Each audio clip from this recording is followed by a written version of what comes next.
I still remember the exact words my sister said when I arrived at her engagement party. "Oh, you actually came? We didn't think you'd show up." She said it loud enough for everyone to hear. Loud enough for our parents, her fiancé's family, and all 50 guests to turn and stare at me standing in the doorway. I was 24 years old. I had driven 3 hours through a storm to be there. My dress was soaked from running from the parking lot. My hair was a mess, but I was there because she was my sister. "Where should I sit?" I asked, trying to smile. My mother pointed vaguely toward the back. "We'll figure something out." But when I walked to the beautifully decorated hall, with crystal chandeliers and white roses everywhere, I realized what she meant. Every table had name cards. Every chair had someone's name written in gold calligraphy. I walked past table 1, table 2, table 3. I checked every single table in that room. My name wasn't anywhere. They had forgotten me. Or worse, they hadn't forgotten. They had deliberately left me out. I stood there, holding my purse, feeling my cheeks burn as people whispered and pointed. My sister was laughing with her friends at the head table. She saw me standing there alone. She knew, and she looked away. What I didn't know was that someone else was watching too. Someone who would change everything. I felt like I was drowning in a room full of people. Everyone was seated. The waiters were starting to serve champagne, and I was still standing there like an idiot, clutching my wet coat with nowhere to go. "Is there a problem?" A waiter approached me looking uncomfortable. He could see I didn't belong. Or at least that's what it felt like. I don't have a seat," I whispered. He looked confused. "Are you a guest?" "I'm the bride's sister." His eyes widened. He glanced toward my sister's table, then back at me. For a moment, I thought he might help. But instead, he just nodded slowly and walked away. That's when I heard the laughter. My sister's future mother-in-law was whispering something to the woman next to her. They both looked at me and giggled. Actually giggled. Like I was some kind of joke. I wanted to run. I wanted to disappear. But my legs wouldn't move. My father finally noticed me standing there. He walked over, his face tight with annoyance. "Why are you causing a scene?" He hissed. "Dad, I don't have a seat. My name isn't on any table." He sighed like I was being dramatic. Just stand in the back for now. We'll sort it out later. Stand in the back." At my own sister's engagement party. I felt tears burning behind my eyes, but I refused to cry. Not here, not in front of them. That's when I saw him. An older man, maybe in his 60s, sitting alone at a corner table. He was watching everything. And unlike everyone else, he wasn't laughing. He was taking notes. The speeches started, and I was still standing against the wall like a piece of furniture. My sister stood up, glowing in her champagne-colored dress, and began thanking everyone. She thanked her fiancé. She thanked his parents. She thanked her bridesmaids. She thanked the wedding planner, the florist, even the damn DJ. She never once looked at me. But her maid of honor did. Jessica, my former best friend who had chosen my sister over me 2 years ago. She smirked at me from the head table, whispering something to the girl next to her. "Some people just don't know when they're not wanted," Jessica said, loud enough for me to hear. The table erupted in quiet laughter. My hands were shaking. I had never felt so small in my entire life. Then my sister's fiancé, Derek, stood up for his speech. He was handsome, charming, everything a future husband should be. Everyone loved him. "I want to thank my beautiful bride-to-be," he began, "and her wonderful family for welcoming me with open arms." He gestured toward my parents. They beamed. Especially her amazing sister who helped plan so much of this event. For one stupid second, I thought he meant me. But then he pointed at my cousin, Sarah, sitting at table 2. "Sarah, you're like the sister I never had." Everyone clapped. My sister hugged Sarah. They posed for photos. And I realized something that made my blood run cold. They had replaced me, not just at this party. In the family. Sarah was wearing a bracelet I had given my sister for her birthday last year. She was sitting in what should have been my seat. I had been erased. The older man in the corner was still watching. He caught my eye and gave me the slightest nod. Then he stood up and walked straight toward my sister's table. Who was he? The man walked with purpose. his expensive suit drawing attention from several tables. He wasn't part of the wedding party. I had never seen him before in my life. He stopped directly in front of my sister and Derek. "Congratulations on your engagement," he said, his voice calm but commanding. Everyone nearby went quiet. My sister looked confused but smiled politely. "Thank you. I'm sorry, are you a friend of the family?" "You could say that," he replied. "I'm Richard Morrison. I'm an attorney." The word attorney hung in the air like a bomb. Derek's smile faltered. "An attorney? I don't understand. Did my father send you?" "No," Richard said simply. He turned and looked directly at me, still standing against the wall. "I'm here because of her." Every single head in that room turned to stare at me. My sister's face went pale. What is this?" "This is a family matter that needs to be addressed," Richard continued.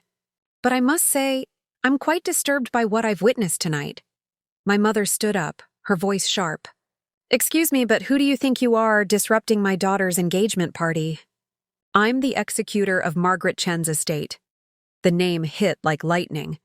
Margaret Chen, my grandmother. She had passed away 6 months ago, and I hadn't been allowed to attend the funeral. My sister said it was immediate family only. My grandmother, who had raised me when my parents were too busy, who had taught me to read, to cook, to stand up for myself. The only person who had ever truly loved me. Richard's eyes swept across the room. "And I have some very interesting information about her will that I think everyone here should know." My sister's champagne glass slipped from her hand and shattered on the floor. The room went completely silent. Even the waiter stopped moving. My sister's voice came out as a whisper. "Her will? But that was settled months ago. Was it?" Richard asked, raising an eyebrow. He pulled out a folder from inside his jacket. "Because according to the documents I have here, there was a second will. One that was never disclosed to all the beneficiaries." My father stepped forward, his face red. "This is absurd. We went through everything with the lawyers. There's nothing left to discuss." "Then why wasn't she invited to the reading?" Richard pointed at me. The question hung in the air like acid. My mother laughed nervously. "She was busy with school. We didn't want to bother her with legal matters." "I called 17 times, I said quietly. My voice was shaking, but I forced myself to speak. "I left messages. No one ever called me back." "Because there was nothing for you," my sister snapped, her sweet facade finally cracking. "Grandma left everything to me.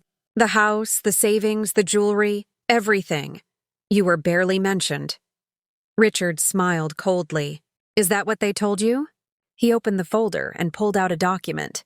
Margaret Chen's second will, dated 3 weeks before her death, states very clearly that her granddaughter, he looked at me, would inherit the primary estate, including the property on Riverside Drive. You could hear a pin drop. "That's impossible," my father said, but his voice had lost its confidence. "The property is worth approximately $2.3 million, Richard continued, along with a separate trust fund of $800,000, specifically designated for her youngest granddaughter's future. My sister looked like she was going to be sick. Jessica leaned over and whispered something to her, but my sister shoved her away. "Why are you doing this?" My sister screamed at me across the room. "Why are you trying to ruin my engagement?" "You've always been jealous of me." "But I hadn't done anything. I didn't even know about this." Richard stepped closer to her table. "Perhaps we should discuss why the first will was presented as the only will, and who knew about the second one." My mother's face had gone from red to white in seconds. "This is a misunderstanding," she said quickly. "We were never informed of a second will. Our lawyer never mentioned—" "Your lawyer?" Richard interrupted. "You mean Thomas Bradley, your brother-in-law? The one who happens to work at the firm that handled the estate?" The pieces started falling into place. "Uncle Tom, my mother's sister's husband. He had been the one managing everything after Grandma died." Derek's father stood up from his table. "I think we should take this conversation somewhere private. This is hardly appropriate for an engagement celebration." "Oh, I disagree," Richard said calmly. "I think this is exactly the right time and place, because this young woman has been publicly humiliated tonight. She's been erased from her own family. And everyone in this room has witnessed it. He turned to address the entire party. How many of you knew she was the bride's sister? Silence, uncomfortable shifting in seats. How many of you saw her standing against that wall with no seat, no place card, no acknowledgement? More silence. Some people looked down at their plates. And how many of you did absolutely nothing? My sister stood up, tears streaming down her face. Stop it! Just stop it! You're ruining everything! No, I said, and my voice came out stronger than I expected. You ruined it.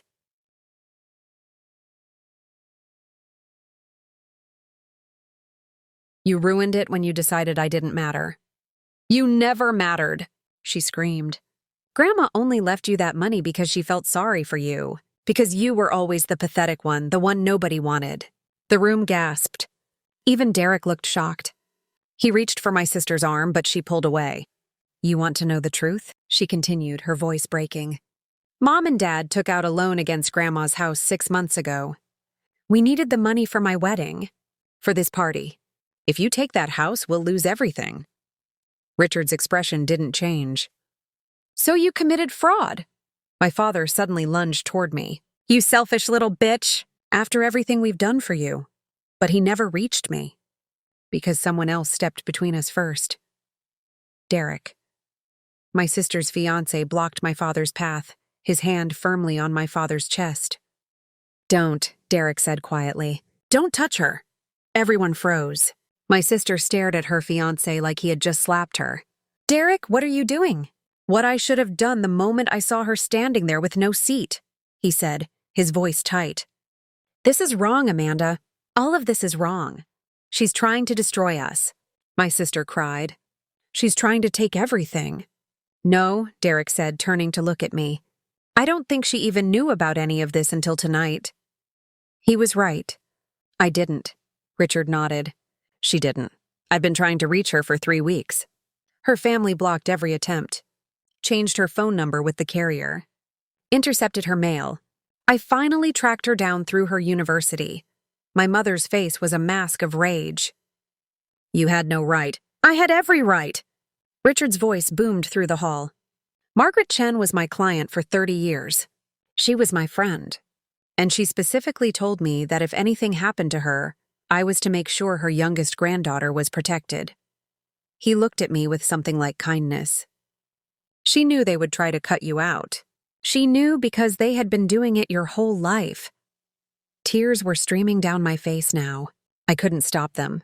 Grandma knew? She knew everything, Richard said softly. She changed her will because she saw how they treated you. She wanted you to have a future. A real one. Away from them. My sister collapsed into her chair, sobbing. Jessica tried to comfort her, but my sister pushed her away violently. Derek stood there looking at his fiancée like he was seeing her for the first time. Did you know? He asked her. About the will? About cutting her out? My sister didn't answer. She just kept crying. Amanda! Derek's voice was harder now. Did you know? We needed the money. She finally screamed. We needed it for our life together. For our future. What was I supposed to do? Not this, Derek said quietly. He pulled the engagement ring from his pocket, the one he had just toasted with minutes ago. Not this. He placed it on the table and walked away. The entire room erupted in chaos. My sister's screams echoed through the hall as Derek walked toward the exit. Derek, please! Don't do this! I love you! But he didn't stop. He didn't even look back. Jessica ran after him, calling his name, but he ignored her too. The door closed behind him with a final, devastating click. My sister turned to me, her face twisted with pure hatred. This is your fault. All of this is your fault. She lunged at me, but Richard stepped in front of me again. 2 of Derek's groomsmen grabbed my sister, holding her back as she thrashed and screamed. You've destroyed everything. I hate you! I hate you! My mother was crying now too, clutching my father's arm. How could you do this to your own family? How could you be so cruel? Cruel? The word came out of my mouth like poison. You want to talk about cruel? I stepped forward, and for the first time in my life, I didn't feel small. I was 8 years old when you forgot my birthday because Amanda had a dance recital. I was 12 when you didn't come to my school play because Amanda had a date. I was 16 when I won a scholarship to university, and you told me not to mention it at dinner because Amanda was upset about breaking up with her boyfriend. My voice was shaking, but I kept going. I have spent my entire life being invisible to you, being nothing, and the one person who loved me, the one person who saw me, you kept me away from her when she was dying. That was the worst part. The funeral I wasn't allowed to attend. The hospital room I was told was too crowded. The last words I never got to hear. Grandma asked for you, Richard said quietly. In her final days, she asked for you over and over. They told her you were too busy with exams. I felt like I couldn't breathe. I wasn't busy, I whispered. I would have dropped everything. I would have been there. We know, Richard said. She knew too. That's why she made sure you'd be taken care of. That's why she made sure you'd be free. My father's voice was desperate now. Please, we can work this out. We're family. We can fix this. Family? I looked at him, really looked at him, maybe for the first time ever. You're not my family. You never were. Richard handed me the folder. The house is yours. The trust fund is yours. Everything she wanted you to have. And there's one more thing. He pulled out a letter. Grandma's handwriting. She left this for you. My hands trembled as I took the letter. The envelope was cream-colored with my name written in Grandma's elegant script. Just seeing her handwriting again made my chest ache. Read it, Richard said gently. She wanted you to read it in front of them. I carefully opened the envelope. The paper inside was thick, expensive. The kind Grandma used for important things. My dearest girl, I read aloud, my voice breaking on every word. If you're reading this, then I'm gone, and Richard has finally found you. I'm so sorry I couldn't say goodbye in person. I asked for you every day, but they kept you away. I knew they would. Your mother always was good at controlling the narrative. I heard my mother gasp, but I kept reading. I need you to know something that I should have told you years ago. You are not the problem. You have never been the problem. Your sister was born first, and your parents poured all their love into her like she was the only child that mattered. When you came along, you were unexpected. Unwanted, if I'm being honest. But not by me. Never by me. Tears were streaming down my face, but I forced myself to continue. I watched them ignore you for 24 years. I watched them celebrate every small thing Amanda did while your achievements went unnoticed. I watched you become smaller and quieter, trying so hard to earn love that should have been freely given.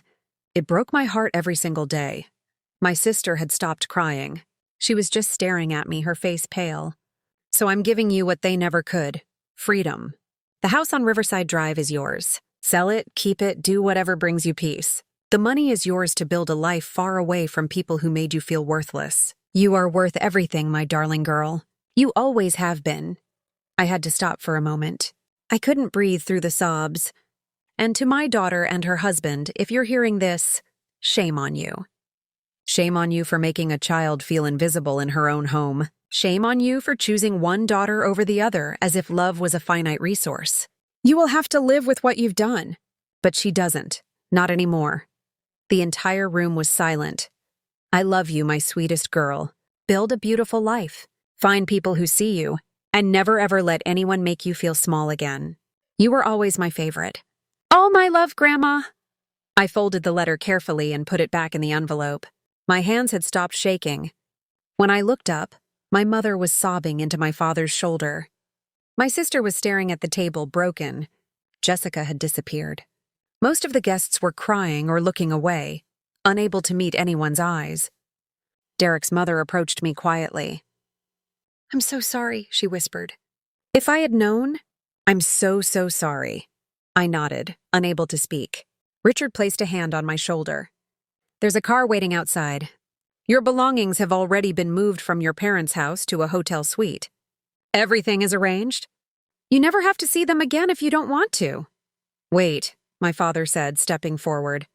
Please, we can talk about this. We can make this right. How? I asked simply. How do you make up for 24 years? He had no answer. My sister finally looked at me. Her makeup was ruined, her perfect hair falling out of its style, her dream engagement party destroyed. I'm sorry, she whispered. I'm so sorry. But I didn't know if she meant it. And I didn't know if it mattered anymore. I turned to Richard. Let's go. As we walked toward the door, I heard my mother call out one last time. Please don't do this. You're our daughter. We love you. I stopped, turned around one final time. No, I said clearly. You love the idea of having 2 daughters. You just never loved me. And then I walked out of that hall, out of their lives, and into the rain that was still falling outside. For the first time in my entire life, I felt free. The rain felt like baptism. Richard held an umbrella over me as we walked to the black car waiting at the curb. I didn't look back at the venue. I didn't need to. Where are we going? I asked as we drove away. The Riverside House, Richard said. I had it cleaned and prepared. I thought you might want to see it. I nodded, watching the city lights blur through the rain-streaked windows. We drove in silence for 20 minutes. When we pulled up to the address, I couldn't breathe. It was beautiful.